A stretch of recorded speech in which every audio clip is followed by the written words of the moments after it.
Słuchajcie, ale ja tutaj podjechałam i pierwsze co słyszę to kukuryku. Także zaraz wychodzę z auta, bo słyszałam o tym, że są tu koguty, ale nie spodziewałam się, że to będzie pierwsza rzecz, którą usłyszę, jak zaparkuję. Dobra, zwiedzamy małą Hawanę w takim razie. Polka w Ameryce. Idę pokazać wam tego koguta, żeby nie było, że ja tu oszukuję. Stoi dosłownie na środku drogi, teraz auto przyjeżdża, więc pewnie zaraz ucieknie. Przybliżę to tutaj. I kogut ucieka spod auta. Ale jaja. To, co już mi się podoba od samego zaparkowania, to to, że nie muszę płacić za parking. Jest środek dnia, a za parking płaci się tylko między 6 wieczorem a 6 rano. Także kubańska okolica to od razu świadczy o imprezce i za parking nie płaci się tu w ciągu dnia, a w nocy. Czytałam właśnie, że w tej okolicy jest pełno murali i faktycznie tylko wyszłam z samochodu, od razu jestem otoczona różnymi muralami. Idę na ulicę 8. Calle Ocho to jest najbardziej popularna tutaj ulica. Także pochodzę sobie po tej uliczce i pokazuję wam najsłynniejsze knajpki i miejsca warte uwagi. Na pewno będzie to kolorowy odcinek, już widzę. Koguty tutaj między stolikami i ludźmi chodzą. Tam kolejna kura, ale jaja. Jak często widzicie kury chodzące między krzakami w środku miasta? Ale jaja.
Pitbull.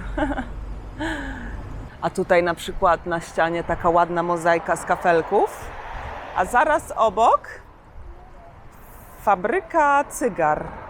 I pani tutaj siedzi i zawija cygara.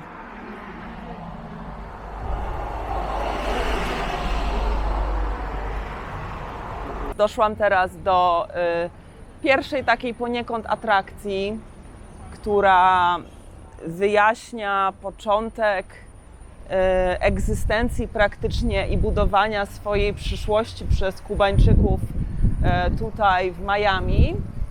Jest to pomnik ataku na Zatokę Świń i CIA właśnie szkoliło Kubańczyków, żeby zaatakować Kubę i żeby wprowadzić swoje interesy. Natomiast przegrali tą bitwę i wielu z tych Kubańczyków, które CIA szkoliło, zostało schwytanych. A ja teraz idę na drugą stronę drogi, bo tam jest Casa Trucos, kostiumy. Też ponoć tutaj bardzo znane miejsce, także zaraz tam dojdę i Wam pokażę.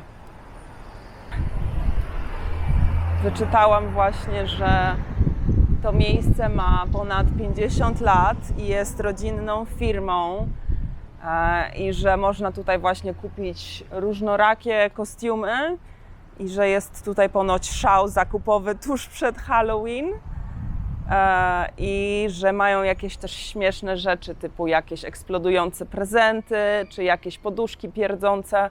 Ja nie mogę, cały czas w tle słyszę koguta. Także zaraz sobie wejdę do środka, zobaczę, czy mi pozwolą nakręcić jakieś wideo kostiumów.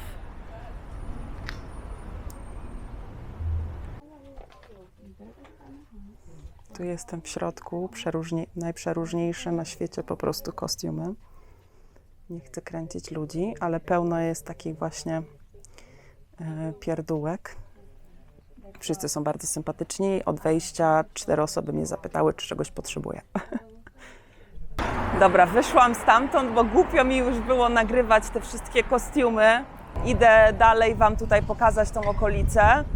Generalnie to, co wyczytałam, to, że Mała Hawana ma jedno z najlepszych kulinarii kubańskich na całym świecie, nie licząc Kuby oczywiście, że żyją tutaj prawdziwi Kubańczycy, którzy budują tą okolicę, którzy sprawiają, że te wszystkie smaki, ta kultura, ta muzyka, że to wszystko tutaj istnieje i że tak naprawdę sami sobie stworzyli kult wokół tego miejsca i dzięki temu jest teraz znane na całym świecie.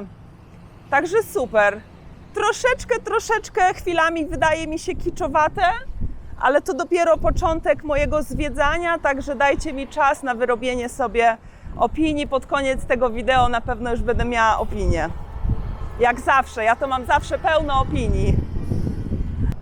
Uwielbiam takie kolorowe miejsca z wyobraźnią, z duszą, z charakterem.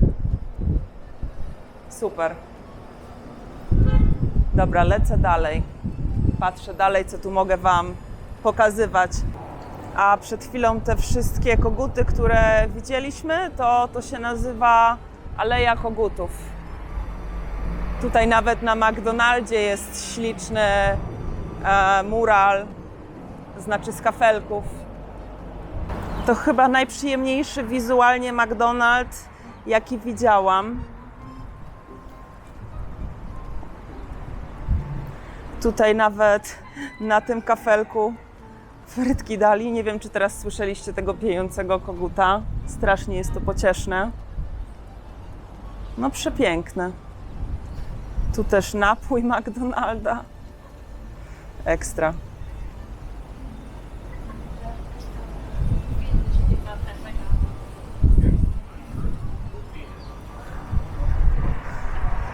I też jaka perfidia, że kurczaki są tuż obok McDonalda. Taki żarcik. Tutaj kolejne kafelki z napisem "Witaj w McDonaldzie Hawany", Małej Hawany. Cudo. Tutaj mural witający na tym właśnie Calle Ocho. Ulica numer 8, Southwest 8. I najlepsze te atrakcje wszystkie są między 8 a 20 aleją. To jakbyście kiedyś tu byli, to w te miejsca się wybierajcie. Doszłam do jednej z takich głównych atrakcji, która nazywa się Domino Park.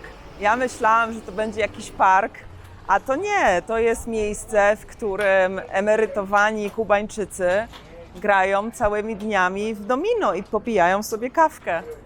Także kulturowo jest to po prostu top miejsce, żeby to zaobserwować.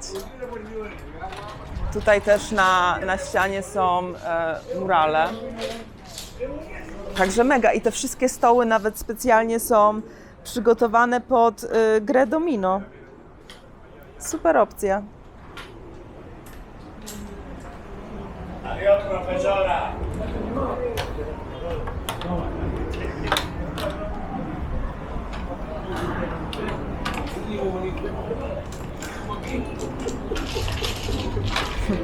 Ekstra.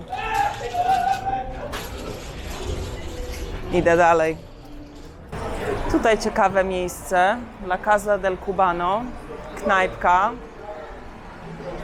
Widzę, że dużo ludzi siedzi, to jest zawsze dobry znak. I super są też te... Wystrój jest świetny. Wszędzie są na ścianach jakieś obrazki. Coca-Cola, żyrandole. Ekstra. A tutaj trochę też jak w Hollywood jest Aleja Gwiazd najpopularniejszych Kubańczyków. A tutaj przyjeżdża akurat taki darmowy trolley. Można się nim przejechać po całym Miami i za darmo można właśnie tak się przemieszczać. Teraz natomiast doszłam do Cuba Ocho Muzeum, które jest muzeum muzyki i tańca. Ponoć też bardzo dobre sprzedają mojito. Tak tylko zerknę na szybko. No, śliczny klimat, ale na razie nie wchodzę, szukam miejsca na lunch.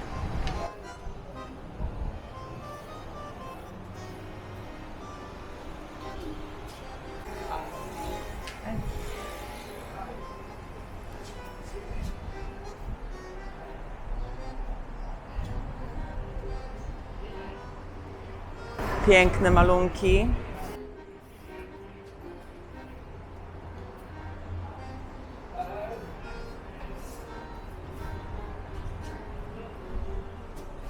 Tutaj jestem na tyłach tego muzeum, a za mną znany ponoć mural kobiet w białych sukienkach. I tutaj siedzą sobie Kubańczycy pod sklepem z cygarami. Także też jest klimat. Tutaj świetna w sumie reklama tego miejsca, bo szkoła tańca. Można tu się uczyć salsy i baczaty. Mega. Świetny mieli pomysł, by całą ścianę przy wejściu do swojego budynku w ten sposób ozdobić. A tu jest sklep Cigar Shop. Można kupić sobie cygara. Przez wiele lat było coś takiego, że były zabronione cygara z Kuby w Stanach. Tutaj słyszę jakąś muzykę na żywo. Zaraz dojdę tam. O, kolejne miejsce, które chciałam Wam pokazać. Bardzo słynne lody, Azucar, czyli cukier. I Ball and Chain. To stąd muzyka gra. To już jedna z najbardziej popularnych knajpek tutaj.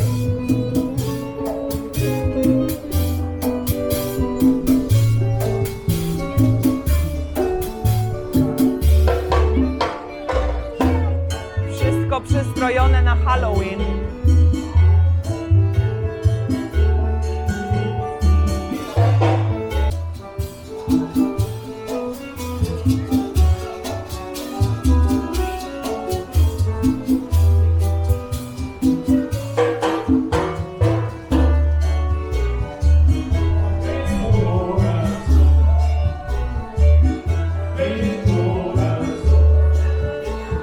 Pięknie mi tutaj pograli w Ball and Chain, a tutaj napis Descubre tu ritmo, czyli odkryj swój rytm. Bardzo wietrznie dzisiaj jest jak na Miami. Piękności. Ma klimat ta dzielnica, naprawdę. Uwielbiam takie kolorowe okolice z wyobraźnią. Stary, obdrapany napis Top Cigars.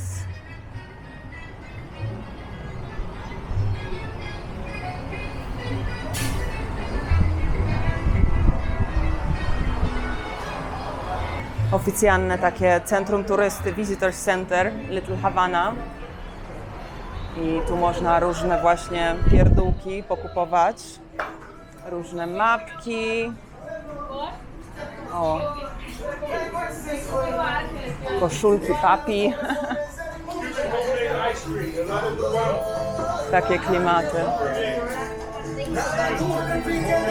Pamiątki. Dość głośno tutaj muzyka gra, to muszę zagadywać, ale tak chciałam wam pokazać. Na przykład taką starą lodówkę Coca-Coli. Szok.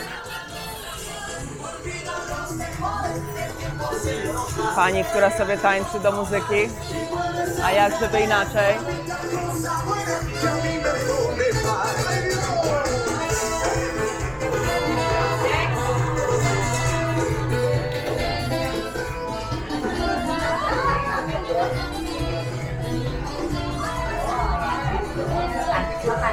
Ciężko się nawet stąd wydostać.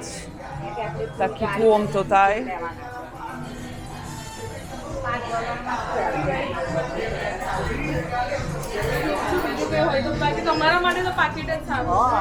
Zdecydowanie najpopularniejszy sklep z pamiątkami w tej okolicy.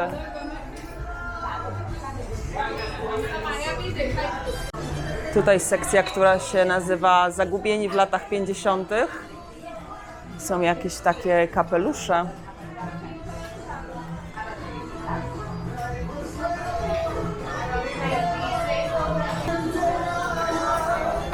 I na zakończenie dwie fajne koszulki. Relax, I'm on Cuban time. Kolejny kogucik przy restauracji, tam też jeden stoi. Idę sobie dalej, myślę, na co ta pani tak się patrzy i tak się uśmiecha i słucha.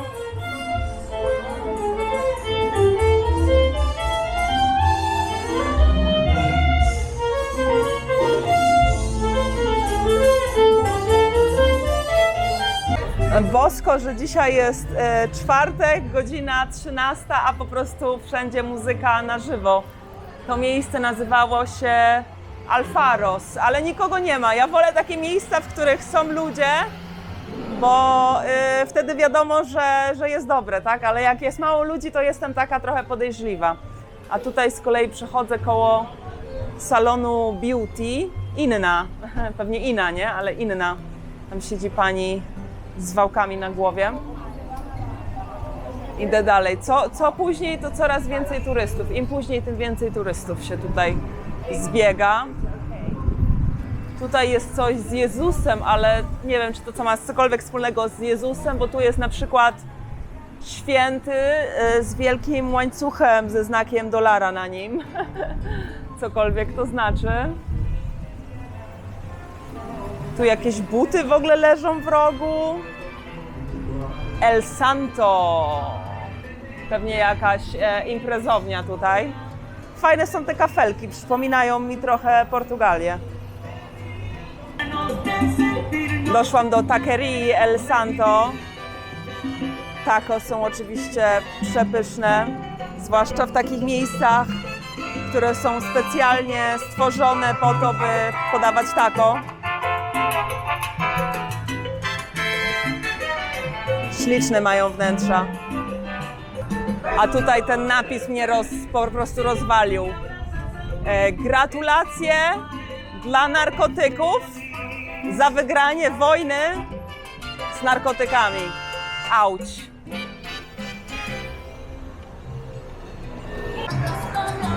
Tutaj jest Art District Cigars Lounge. I tam taka piękna Kubanka siedzi sobie na telefonie. Nie wiem, czy to widać w kamerze, ale bardzo mnie rozczulił ten widok. Zaraz będę musiała gdzieś usiąść na jedzeniu, bo już jest powoli czas na jedzenie. Najlepsze naprzeciwko sushi. Sushi wszędzie, cholera. Znajdzie się wszędzie miejsce na knajpkę sushi. Piękne są te bary, restauracje tutaj. Co jeden, to lepszy. Nie brakuje im tutaj finezji i kreatywności. Tutaj sprzedają mofongo. Mofongo akurat jako potrawy bardzo nie lubię. Podeszłam sobie do tego sushi, bo zauważyłam, że jest tu fajny mural, których wszędzie jest tu pełno, ale w ogóle jaki klimat. wchodzicie tutaj do takiego zaułka, a tam jakieś stare szyldy, na których siedzą sobie gołębie. Tutaj cała ściana w kolejnym graffiti. Po angielsku i po hiszpańsku. Amor, love. Weszłam do tej Futuramy i mają domino w ogóle z Miami i z Małą Hawaną. W ogóle nie ma tutaj ludzi i od razu jest przyjemniej niż w tym drugim, ten Visitors Center. Tu się wydaje jakby przystronnie, kolorowo, bez tłumów.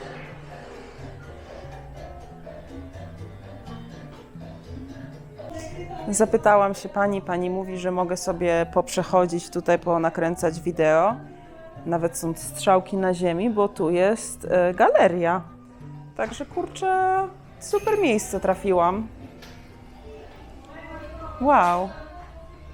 I za darmo normalnie można sobie wejść, chociaż chwilę też w klimie posiedzę. Można sobie tutaj pooglądać tą sztukę, ale fajne miejsce. Mega. Tak w tym chaosie tej ulicy fajnie sobie tutaj wejść i chwilę odpocząć. Oczywiście sztuka w Małej Hawanie nie może się obyć bez kogutów.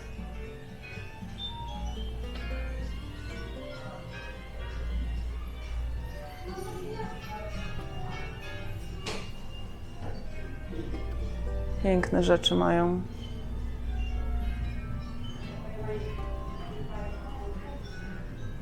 Jaki tu kolorowy róg z kolejnym kogutem.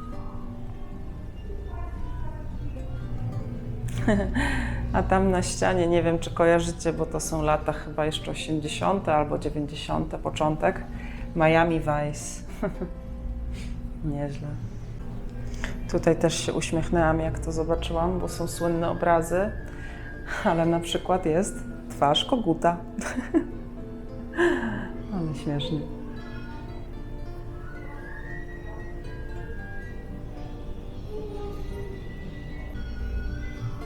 Wiara jest jak Wi-Fi.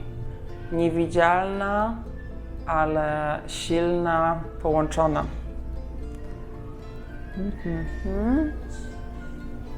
No super. Dobry przystanek. Ale już faktycznie muszę zacząć skupiać się na znalezieniu sobie czegoś do jedzenia, bo już zaczynam czuć w brzuszku, że przydałoby się coś zjeść. Komu kubraczek z kogutem na alkohol?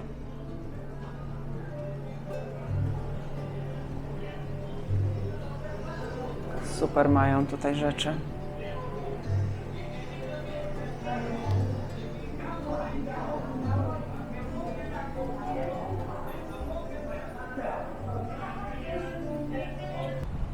Kolejny uroczy mural.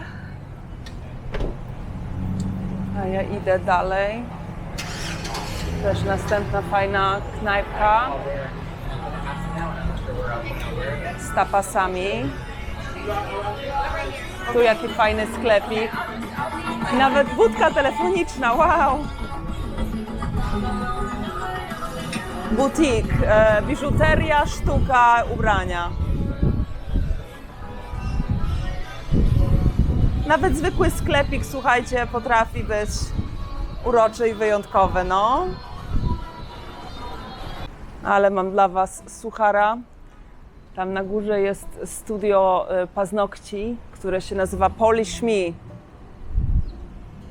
Nie, ja polish, tam nie polish, ja polish, Polish Me. Fajny suchar. No, takie możecie zawsze do mnie liczyć, ja jestem mistrzynią dad jokes, czy mom jokes. Idę dalej, ale już niewiele mi zostało do pokazania, także już tutaj powoli zbliżamy się do końca naszej wycieczki po Little Havana. Mam nadzieję, że takie klimaty też Wam się podobają na moim kanale. Dużo jak myślałam, że jak się wyprowadzę, to nikt nie będzie chciał oglądać Miami, że wszyscy będą tęsknić za Nowym Jorkiem. Podczas gdy do Nowego Jorku cały czas jeżdżę, więc wciąż jest. To raz. A dwa, że cały czas co chwilę mi ludzie piszą, czemu nie pokazujesz Miami, pokaż nam Florydę.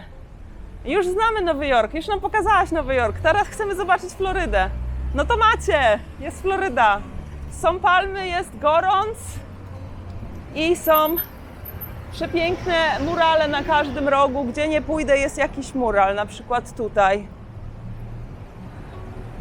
Ten akurat jest przy stacji benzynowej, więc jest obdrapany, ale kolory są.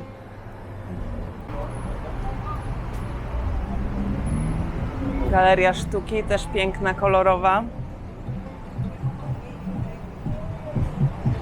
Tutaj pani jeździ i sprzedaje jakieś pamiątki. O, tu jakie też fajne miejsce. To się nazywa Taverna Calle Ocho. Też piękne mają wnętrza, śliczne. Chyba tu sobie usiądę na lunch, bo widzę, że mają fajny wybór. Old Havana, Cuban Bar and Cocina. Widzę też, że wszędzie jest mojito. Tutaj w każdym z tych barów mojito jest numer 1 drink. Szkoda, że przyjechałam samochodem, bo mojito to mój ulubiony drink. Przyjemnie by było tu usiąść. Dobra, siadam tutaj.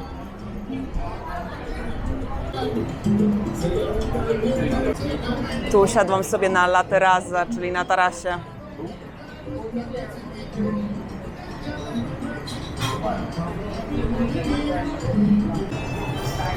Przyszło moje żarełko. Zaraz spróbuję. Ale klimacik, miejsce ma naprawdę fajne.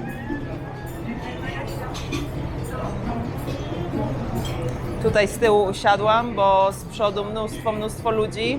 No i też weszłam od tyłu.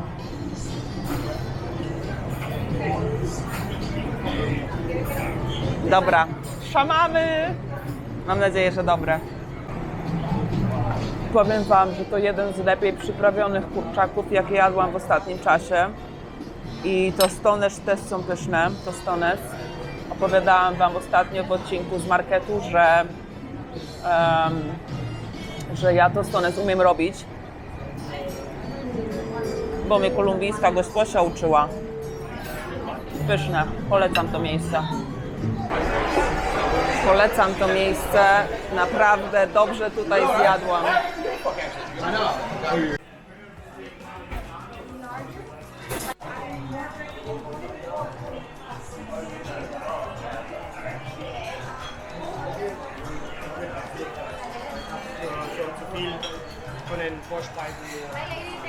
Thank you.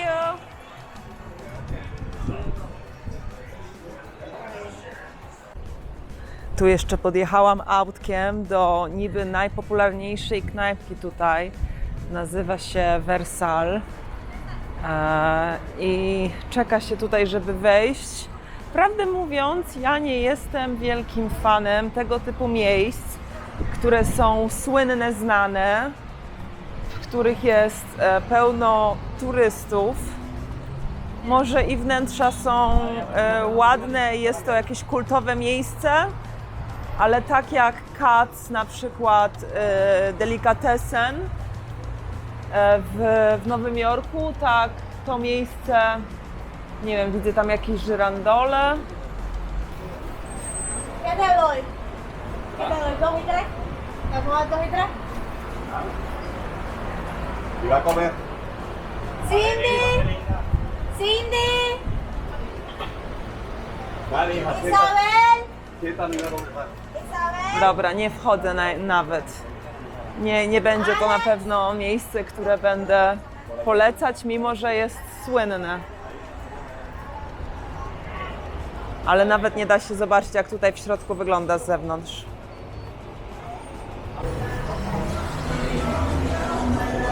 Kolejna knajpka. A to Salas, to już tu byłam. No to słuchajcie, wygląda na to... Hej. Słuchajcie, wygląda na to, że już tutaj wszystko przeszłam. Wróciłam do pani, która sobie za mną siedzi na fotelu tutaj tuż na moim ramieniu. Także to tyle z naszej, słuchajcie, wycieczki. Mam nadzieję, że się wam podobało. Mnie osobiście bardzo cieszy to, że Kubańczycy potrafili zbudować sobie taką swoją okolicę pełną pięknych klimatów tego typu.